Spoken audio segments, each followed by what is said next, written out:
आप देख रहे हैं अम्बेडकर का नामा। भारत के नामी भंते आए हुए हैं।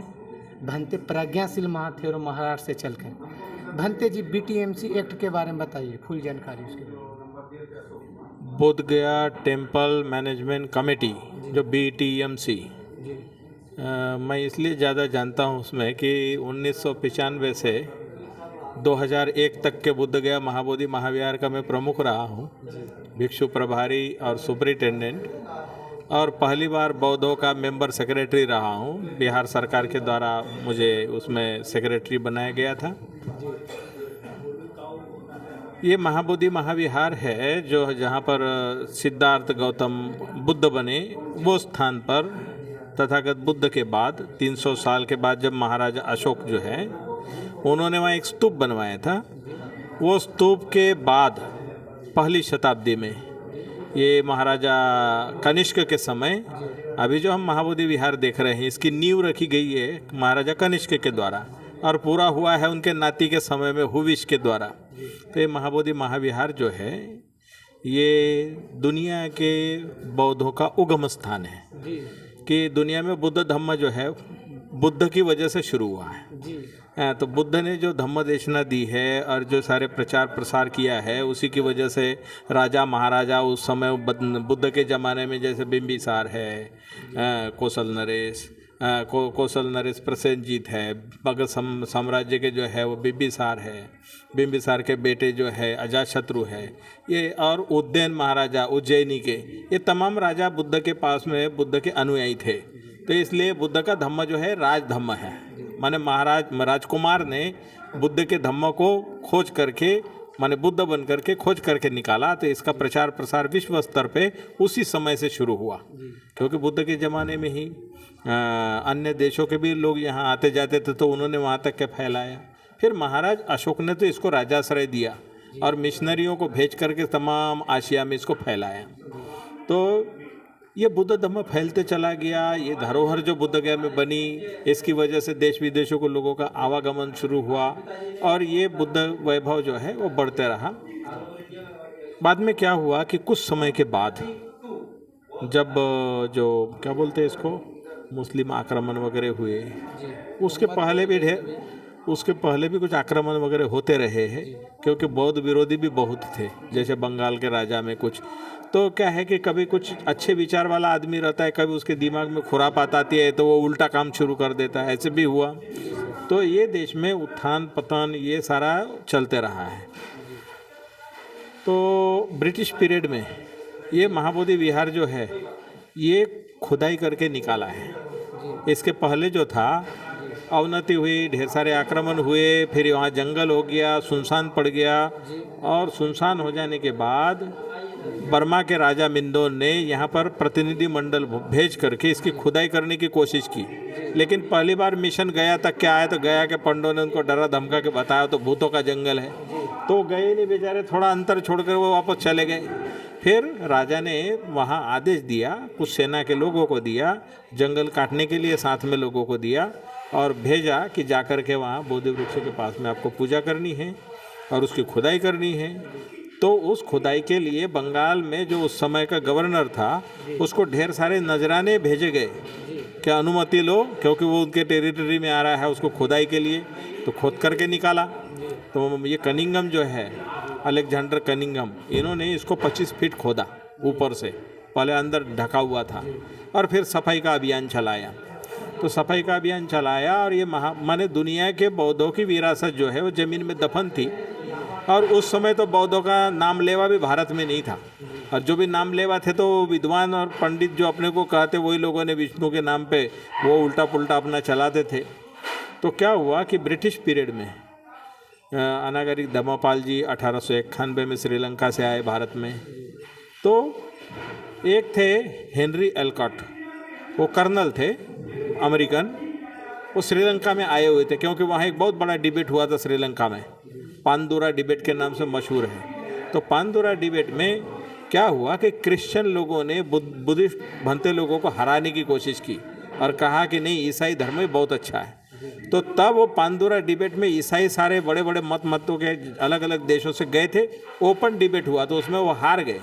हार जाने के बाद वो अखबारों में उसमें छपा, तो तब जाके सर हेनरी एल्कॉट वो अमेरिका से आया श्रीलंका में। मेरी ब्लावस्की नाम की वो रशिया से गई महिला, और ये लोगों ने दीक्षा लेके बुद्धिस्ट बने, और बुद्धिस्ट बनने के बाद में वो लोग घूमते थे गांव-गांव श्रीलंका में। तो उनको अनुवाद के लिए कोई चाहिए था, तो अनुवादक के तौर पर ये क्या बोलते हैं डेविड हेवावितर ने, तो डेविड हेवावितर ने इनको साथ में लिया अनुवाद के लिए। तो इन्होंने इनका जो है संस्कार, माँ बुद्धिस्ट थी, पिताजी क्रिश्चियन थे, बड़ा उद्योगपति थे। बाप चाहते थे कि उद्योगपति मेरा बेटा भी उद्योग ही करे, माँ चाहती थी कि ये मेरा बेटा बुद्ध धम्म का यहाँ पर पुनरुद्धार करे, क्योंकि श्रीलंका में क्रिश्चियनिटी का थोड़ा सा ऐसे शिकंजा कसना शुरू हुआ था, ताकि जो है बच्चा हो तो नाम लेने के लिए चर्च में जाना पड़े, और जो नाम दिया वही रखना पड़े। तो इस तरह के व्यवस्था को बदलने के लिए उन्होंने अपना नाम डेविड हेवावितर ने छोड़ करके अनागारिक बन, घर ही छोड़ दिया और धम्मपाल बन गए। तो अनागारिक धम्मपाल वो मेरी ब्लावस्की और इसके साथ में वो जो सर हेनरी एल्कॉट, इनके साथ भारत आए थे। भारत आए तो मद्रास में अड्यार में एक थियोसॉफिकल सोसाइटी थी, उसका ऑफिस था। तो थियोसॉफिकल सोसाइटी के माध्यम से वो लोग उधर से कम्युनिकेशन करते थे। ये जिद्दू कृष्णमूर्ति का नाम सुना होगा, जो बहुत बड़े फिलोसोफर हो गए। ये सब वो साथ में मिल करके वो लोग काम कर रहे थे। तो अनागारिक धम्मपाल जी जब बुद्ध गया आए, आने के बाद उन्होंने यहाँ की हालात देखी तो खंडर जैसे पड़ा हुआ था, बोधि वृक्ष को कोई देखने वाला नहीं था। वहाँ बोध गया कि जब एक महंत जो है वो महंत वहाँ से आने वाले दान को लेता था, अपने काम में लगाता था। तो ये महाबोधि विहार की सुरक्षा को लेकर के अनागारिक धम्मपाल जी ने अपना जीवन अर्पित कर दिया कि भारत में बुद्ध धम्म के जो स्थान है उसका मैं उत्थान करूंगा, उनका विकास करूंगा, और दुनिया के लोगों को जोड़कर इनको आज़ाद कराऊंगा, इन स्थानों को। तो अनागारिक धम्मपाल जी ने 1891 से 1933 तक घूमे। वो बर्मा गए, बर्मा से वहाँ से भंते लोगों को लेके आए। यहाँ पर उन्होंने काफ़ी कुछ काम किया, महाबोधि सोसाइटी नाम की संस्था स्थापित की, और वो जापान, अमेरिका, इंग्लैंड जगह जगह घूमे और बुद्ध धम्म के विकास के लिए काम शुरू किया। ये पाली भाषा, बौद्धों के लिए स्कूल, ये सारे काम करते रहे। इधर कृपा शरण महास्तवीर बांग्लादेश से उस समय पैदल पैदल आए हुए कुछ भंते लोगों ने बंगाल से काम शुरू किया। फिर ब्रिटिश पीरियड में क्या हुआ कि ये खुदाई के काम चले, बुद्ध ऐतिहासिक है इसकी खोज हुई, और फिर वो लोग जो ब्रिटिश अधिकारी या वर्ग था उन्होंने भी ये महाबोधि विहार के इशू को देखा। डेक्कन कॉलेज है पुणे में, तो डेक्कन कॉलेज के जो हेड थे, प्रिंसिपल थे, वो थे एडविन अर्नोल्ड। तो उन्होंने लाइट ऑफ एशिया नाम का किताब लिखा था। वो कवि थे, उन्होंने लाइट ऑफ एशिया लिखा। वो लाइट ऑफ एशिया इतना करोड़ों में किताबें वो छपी, वो और दुनिया में फैली। उसी प्रभाव से ये श्रीलंका में डेविड हेवावितर ने से ये धम्मपाल बने, और उन्होंने जो है लाइट ऑफ एशिया को ही देख करके और पूरा वो किताब को लेकर के सब जगह जगह बहुत प्रचार हुआ। तो ये महाबोधि विहार जो है ये दुनिया के बौद्धों का केंद्र, ये उपेक्षित पड़ा हुआ था। और बोधगया का महंत वहाँ पर जो है कुंडली मार के बैठे हुए थे। तो उनको कहीं मुस्लिम राजा ने, पुराने एक महंत को मुस्लिम राजा ने तारेडी नाम का गांव दान में दिया। तो तारेडी गांव में ये खुदाई होने की वजह से निकला, तो उन्होंने कहा ये मेरा ही है, मेरे ज़मीन में निकला है, मेरा है। तो इसलिए क्या है कि मेरा है बोल करके दुनिया का दान वान लेते थे, वहाँ की मूर्तियाँ निकाल के बेचते थे। तो इस तरह से कारोबार उनका चलते रहा। तो ब्रिटिश पीरियड में अनागारिक धम्मपाल जी ने क्या किया कि ये बौद्धों का है, बौद्धों के हाथों में मिलना चाहिए। इसको लेकर के उन्होंने बहुत कोशिश की, जिधर उधर जा कर के प्रयास किए। 1891 में उन्होंने वर्ल्ड बुद्धिस्ट कॉन्फ्रेंस बुलाई, बौद्ध देशों के लोगों को बुलाया। वो बेचारे गया था, किसी तरह से आए, पैदल पैदल गए, बोध गया गए कि उस समय टांगा था और दूसरा कोई साधन नहीं था। तो उस समय जो प्रोग्राम वहाँ पे उन्होंने अरेंज किया, उसमें एक गलती हुई उनके। उन्होंने क्या है कि जापान के लोगों ने उनको फंड देना शुरू किया था कि ये जगह ये खरीद लो। तो खरीदना चाह रहे थे। तो उसमें क्या हुआ कि जापान के किसी का जापानी झंडा लगा हुआ देखा और उस प्रोग्राम में ब्रिटिश के लोग भी शामिल थे। उन्होंने देखा कि ये जापानी हमारे यहाँ से जापान के लोग यहाँ बुद्ध गया से कुछ न कुछ गड़बड़ करना चाह रहे हैं, इसलिए उनको महंत को भड़काया, हिंदू महंत को, कि बोला किसी कीमत में मत बेचना, ये जापानी कुछ न कुछ यहाँ से करना चाह रहे हैं। तो उससे क्या हुआ कि ये बोध गया महंत को कुछ संगठनों ने सपोर्ट किया, फिर ये मामला फिर बिगड़ गया। उसके बाद में बिगड़ा रहा। अनागारिक धम्मपाल 1933 में गुजर गए और 1933 में उनका डेथ हो गया। तो 1949 में उनको 16 साल के बाद उनको आंशिक रूप से वहाँ अधिकार मिला है। वो क्या हुआ कि महाबोधि सोसाइटी में डॉक्टर वली सिंह थे महासचिव। तो महासचिव थे उस समय राहुल संकृत्यायन जी वगैरह थे, जैसे यहाँ काशी प्रसाद जायसवाल। यहाँ 1922 में गया में राष्ट्रीय अधिवेशन हुआ कांग्रेस का। तो उसमें चित्तरंजन दास अध्यक्ष थे उस सभा के। तो गांधी जी ने उस समय कहा था बर्मा के, लंका के, ये अन्य बौद्ध देशों के लोगों ने जब डिमांड की तो गांधी जी ने कहा कि पहले देश को आज़ादी मिल जाए ना, तो देश को आज़ादी मिल जाएगी तो हम बौद्धों का स्थान बौद्धों को लौटा देंगे। लेकिन क्या हुआ कि उस समय से अभी तक बौद्धों को न्याय नहीं मिला। जब ये 1949 में कानून बना, डॉक्टर राजेंद्र प्रसाद जो है इसके समिति के प्रमुख थे, और उस समय में श्री कृष्णा सिंह यहाँ पे मुख्यमंत्री बने थे, बिहार के पहले मुख्यमंत्री। तो ये बोधगया टेम्पल एक्ट बनाया, बोधगया मंदिर अधिनियम 1949। तो ये 1949 का अधिनियम बनाया, इसके तहत वो संचालन होता है। तो ये बोधगया महाबोधि विहार की जगह थी, ज़मीनें थी, अन्य राज्यों में बहुत ज़मीनें थी। तो ये ज़मीनों पर महंतों का कब्जे थे जगह। तो ये ज़मीनें जो है वो वाघा बॉर्डर की ज़मीन भी ये महाबोधि विहार की ज़मीन है।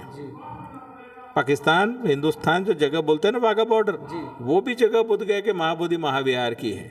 तो यहाँ जो हजारों एकड़ ज़मीन थी बोधगया महाबोधि विहार की, कहते हैं कि 25,000 एकड़ ज़मीन थी वो। तो धीरे धीरे 18,000 एकड़ तक के उसकी जानकारी होते रही। अभी भी वो बोधगया महंत की ज़मीनें जहाँ तहाँ महंतों ने ये की है। वो सीलिंग एक्ट आया था तो तब उस समय ज़मीनें बांटी गई लोगों की, तो उसमें काफ़ी आंदोलन चले। तो ये बोधगया टेम्पल एक्ट 1949 है, ये एक्चुअल 1952 में फंक्शन में आया। 52 में बुद्ध जयंती के दिन इसकी चाबियाँ, कारोबार महाबोधि विहार का वो सौंपा गया। तो उस समय में डॉक्टर सर्वपल्ली राधाकृष्णन जो है वाइस प्रेसिडेंट, उनको ये सौंपा गया था। तो ये पुराना कानून 1949 का, ये जो है लोगों को उतना मालूम नहीं कि कौन संचालन करता है, दिखावे के लिए वहाँ भंते रख देते हैं। वास्तविकता गया जिला का कलेक्टर जो है वो अध्यक्ष होता है, और वो हिंदू होता है क्योंकि इधर गया में विष्णुपद मंदिर है, उसका भी अध्यक्ष वही होते हैं। तो ये अपने हिसाब से उसको चलाते रहे हैं, और दुनिया के अंधे लोग जो है वो दान देते रहे हैं, कोई उसकी चर्चा नहीं करता था। अब तो बिहार सरकार सर उसको 2013 में सेकुलर कर दिया कि डीएम कोई भी हो उसका अध्यक्ष रह सकता है। वो जब डिमांड चली, बुद्धगया का आंदोलन चला, डॉक्टर अंबेडकर सेंटेनरी ईयर 1991 में क्या हुआ कि भंते आर्यनगर जो सुरेश ससाई जी वगैरह जो है नागपुर के भंते लोग थे, 2 जो गुजर गए अभी। एक संगरक्षित नाम के भंते थे, दूसरे सागत बोधी थे। ये कुछ लोगों को लेके बुद्धगया आए थे घूमने के लिए। तो वहाँ पर महाबोधि विहार के अंदर एक लकड़ी की चौखट पड़ी हुई है। वो चौखट में पंडित वहाँ बैठ कर के वो झाल ये बजा रहा था, आरती वारती गा रहा था।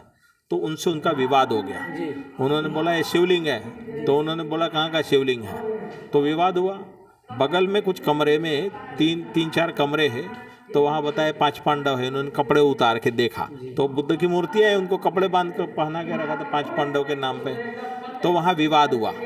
विवाद होने के बाद महाबोधि विहार के बीच एक दरवाज़ा बनाया गया।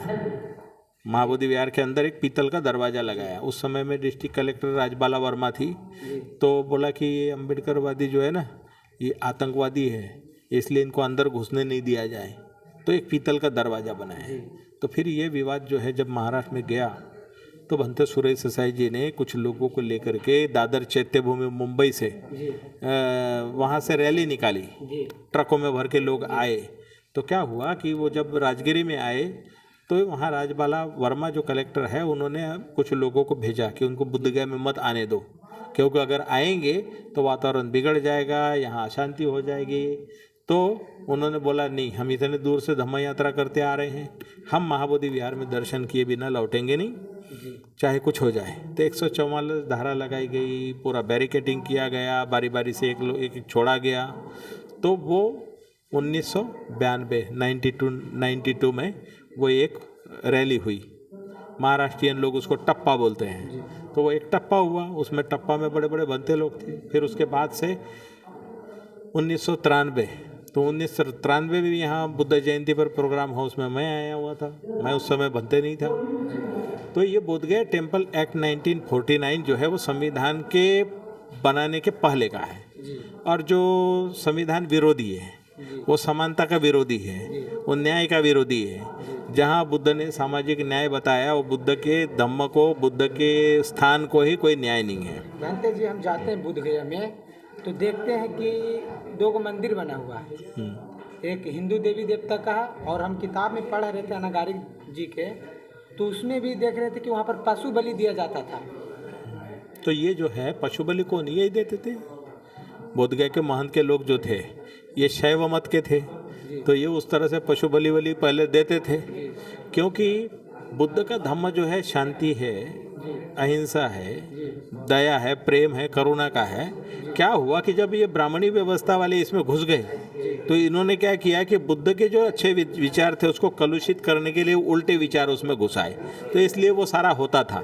तो बोधगया टेम्पल एक्ट जो है उसमें वो उस पर बंदी लगाई हुई है कि कोई वहाँ पर सेक्रीफाइस नहीं होगा, इस तरह का मामला है। और अभी भंते जी, बिहार के बहुत सारे भंते लोग हैं और पूरे विश्व के यहाँ मोनेस्ट्री बुद्ध विहार है, और हम बोधगया में भी है, नालंदा में भी, सबसे ज़्यादा बोधगया में है। आप लोग महाराष्ट्र से आ जाते हैं यहाँ बीटी एक्ट की लड़ाई के लिए, मगर ये नज़दीक के भंते जी हैं, इनको बोलते हैं कि इनको कोई चीज़ से मतलब ही नहीं है। ऐसे है, यहाँ पर कुछ ऐसे भंते हैं कि जो बोधगया महंत के द्वारा रखे हुए हैं, जो हिंदू संगठनों के द्वारा रखे हुए हैं, जो यहाँ पर जो कट्टरपंथी लोग जो है, जो समानता नहीं चाहते, जो लोग न्याय नहीं चाहते, जो लोगों को दबा के रखना चाहते, लोगों को अशिक्षित करके रखना चाहते, वो लोग बड़े पदों पे कहीं कहीं पर बैठे हुए हैं। तो वो क्या भड़काते रहते हैं, अरे ये 3 महीने में आ जाओ, बढ़िया से जो दान वान मिलता है ले लो, बाद में घर में चले जाओ।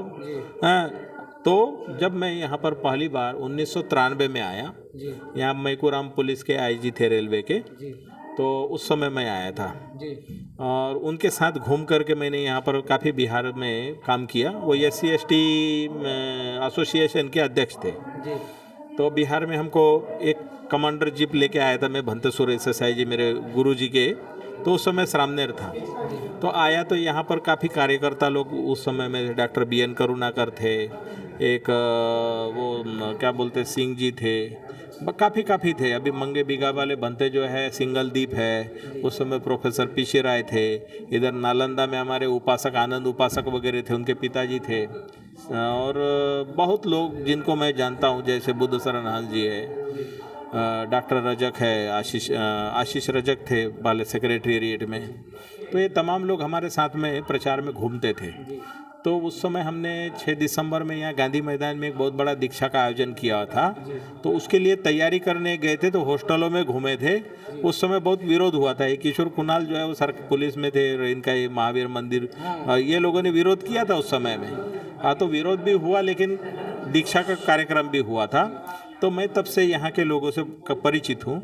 और ये बोधगया का आंदोलन जो है 1994 में 95 में 20 अप्रैल को धरना बिठाया था, यहाँ पर सरपेंटाइन रोड पे भी बिठाया था, हड़ताली मोड़ पे, और बोधगया में भी। तो लालू जी उस समय में थे, 85-86 दिन धरना प्रदर्शन चला। तब जाके लालू जी के साथ बैठ करके वार्ता हुई, तो उन्होंने कहा कि विकास करके दिखाइए। तो 4 हमारे बड़े भंते लोग जो है उसमें मेंबर बनाए गए। वो चारों ने मिलकर के मुझे वहाँ बोधगया का महाबोधि विहार का इंचार्ज बनाया, भिक्खु इंचार्ज। तो भिक्खु बाद में सुपरिटेंडेंट का पावर, लीगल पावर था, वो लीगल पावर दिया। मैं अवैतनिक था, कोई सेवा वहाँ पे देता था, कोई हम सैलरी वाले नहीं लेते थे। जो सैलरी लेने वाले थे हमने उनको निकाल के बाहर किया। हम सुनते हैं कि आप उस समय थे वहाँ, तो बुद्ध पूर्णिमा बहुत बढ़िया से मनाया जाता था वहाँ।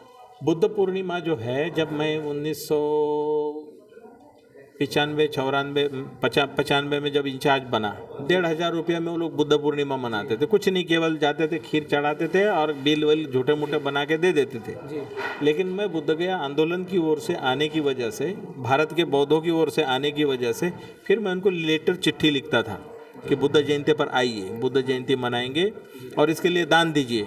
तो दान भी देते थे लोग, तो बुद्ध जयंती हम अच्छा से मनाना शुरू किया। तो जब 1998 में मेरे को सेक्रेटरी बनाया गया, बिहार सरकार, केंद्र सरकार के चीफ सेक्रेटरी लेवल पे वार्ता हुई। 18 महीने हमारे लोग जंतर मंतर पे धरना दे रहे थे, भारत के बुद्धिस्ट लोग वहाँ पे धरना दे रहे थे। वो धरने से हल निकला। उस समय लेफ्टिस्ट लोगों की गवर्नमेंट आई थी, इंद्र कुमार गुजराल और जो क्या बोलते, इंद्र कुमार गुजराल उस समय में ये थे, और मुख्य प्रधानमंत्री और होम मिनिस्टर थे इंद्रजीत गुप्त। तो उस समय चीफ सेक्रेटरी लेवल पे वार्ता हुई। उस वार्ता में ये बात सामने आई कि बौद्धों का न्याय कहाँ है, क्योंकि 5 तो हिंदू होते हैं, कलेक्टर तो हमेशा जो चेयरमैन है वो तो हिंदू ही है, और बोधगया का महंत जो भी उसमें आजीवन मेंबर है, तो बौद्धों के साथ न्याय कहाँ है। बौद्धों का तो कभी सेक्रेटरी बनाया ही नहीं, पहली बार मुझे बौद्धों का सेक्रेटरी बनाया गया। तो तब हमारे हाथ में पावर आए, तो हमने फिर जो है बहुत अच्छे ढंग से कि सारे देश के जहाँ से आने वाले लोग हैं, आओ बुद्ध जयंती का 2 दिन 3 दिन तक के आयोजन करेंगे। तो आयोजन उस समय से करना कानूनी, मैंने वो बोधगया टेम्पल के फाइल में शुरू किया। तो कालचक्र मैदान पे उस समय से वो कार्यक्रम अच्छी तरह से शुरू हुआ। 1998 में हमने एक बुद्ध महोत्सव कराया था, बिहार सरकार और सेंट्रल गवर्नमेंट के टूरिज़्म की ओर से, जब वाजपेयी साहब जो है प्रधानमंत्री थे, तो तब जाके पहली बार बुद्ध गया का जो कायाकल्प हुआ है ना, वो 1998 की वो बुद्ध माने इंटरनेशनल वो जो कार्यक्रम किया था बुद्ध महोत्सव, उस समय हुआ। क्योंकि बोधगया के पुलिस स्टेशन भी बहुत खटारा हो गए, उनके पास पुरानी बंदूकें थी, उनकी गाड़ी को 6 लोग मिट के धक्का मारते थे। तो उस समय में बोलने के लिए, मैं महाबोधि टेम्पल का प्रमुख होने के नाते, मैंने जो हाई लेवल की मीटिंग हुई तो उसमें कहा कि जा कर के पुलिस स्टेशन देखो, उनके हथियार देखो, उनकी गाड़ी देखो और वहाँ की व्यवस्था देखो। तो इसलिए अगर चाहते हैं तो बोधगया में टूरिज़्म बहुत अच्छे से आए, तो सुरक्षा व्यवस्था अच्छी होनी चाहिए, रोड अच्छे होने चाहिए। तो वो बाईपास रोड वगैरह जो भी बनाए ना, रोड वगैरह, ये सारे के सारे उस समय बनाए। आज तक हम इतना बड़ा, थोड़ा साइड होइए ना आप, आज तक हम इतना बड़ा हो गए हैं भंते जी, मगर जो तथागत गौतम बुद्ध बोले हैं, भिखवे चरिकंग बहुजन हिताय बहुजन सुखाय लोकानुकंपाय, आज तक हम भिक्षु लोगों को नहीं देखे हैं कि गांव की ओर जाते हैं, लोग जागरूक हो। अनागारिक धर्मपाल जी के बारे में बताएं, बीटीएमसी एक्ट के बारे में बताएं। आप ही को हम देखते हैं कि आवाज़ उठाते रहते हैं, और आपकी तरह बहुत सारे भंते हैं। ऐसे हैं, ये तो कुछ जन्मजात होना चाहिए उसके अंदर। हाँ, मरा हुआ आदमी होगा, क्या करेगा, अंदर उसके कुछ प्रेरणा होगी। तो हम तो बाबा साहब की जीवनी पढ़े तो तब बाहर निकले, नहीं तो हम तो ईश्वर आत्मा परमात्मा सोच रहे थे, वही चला रहा है सारा। तो बाबा साहब की जीवनी पढ़ने के कारण मेरे अंदर प्रेरणा आई, इसलिए हम औरंगाबाद पढ़ने गए। वहाँ पर हमने पाली भाषा से पढ़ाई की, तो पाली में हमने एमए किया। एमए करने के बाद में भंते बनने के लिए तो हमने घर वालों से कई बार अनुमति मांगी, लेकिन देते नहीं थे। तो हम तो पीएचडी नागपुर यूनिवर्सिटी में करने के लिए भंते बने। वहाँ जाने के बाद में तो भंते बने, तो हमने बुद्ध को पढ़ा, बौद्ध धर्म के प्रचारकों को पढ़ा, और पढ़ लिख करके हम भंते बनने के लिए निकले। तो जो कुछ हमको करना है, हम अपनों ही करना है। हर किसी का उद्देश्य होता है कि मैं काय के लिए भंते बन रहा हूँ, हैं पेट भरने के लिए बन रहा हूँ, कि लोगों से धन जमा करके और अपने घर में बच्चे पालने के लिए बन रहा हूँ। तो ये प्रेरणा स्वयं से अगर हो, और कोई उसका टीचर अच्छा हो सिखाने वाला, तो शिष्य अच्छा बनेगा। तो भंते सुरेश ससाई तो जापान से आए और नागपुर में रहते थे। मैं उनके पास में प्रवर्जित हुआ, क्योंकि मैं पीएचडी भी मेरा अच्छे से हो जाए, और मैं थोड़ा सा मार्शल आर्ट वाला था, तो मार्शल आर्ट भी मेरा चालू रहे। लेकिन जैसे मैं भंते बना, तो मेरे गुरु ने तो मेरे को चला दिया, जाओ बिहार जाओ, जाओ गुजरात जाओ, जाओ कर्नाटक जाओ। तो हम तो कमांडर जीप लेके यहाँ आए, और पटना के गांधी मैदान में हमने कमांडर जीप चलाना सीखा, और यहीं से चलाते चलाते गुजरात गए। तो घूमते रहे, और घूमने में तो बहुत अच्छा लगता है, क्योंकि जैसे बहता पानी चलता जोगी, हाँ, जहाँ पानी रुक जाएगा तो क्या होगा, सड़ जाएगा। तो चलता जोगी बहता पानी अच्छा रहता है, तो इस तरह से हमारा काम चलते रहा है। ठीक है, नमो बुद्धाय, जय भीम। हमारे साथ हैं भंते प्रज्ञाशील महाथेरो जो महाराष्ट्र से चल कर आए हैं। आप अंबेडकर का नामा चैनल देख रहे हैं तो उसको लाइक करिए, शेयर करिए, सब्सक्राइब करना ना भूलें। नमो बुद्धाय, जय भीम। काटिए उसको।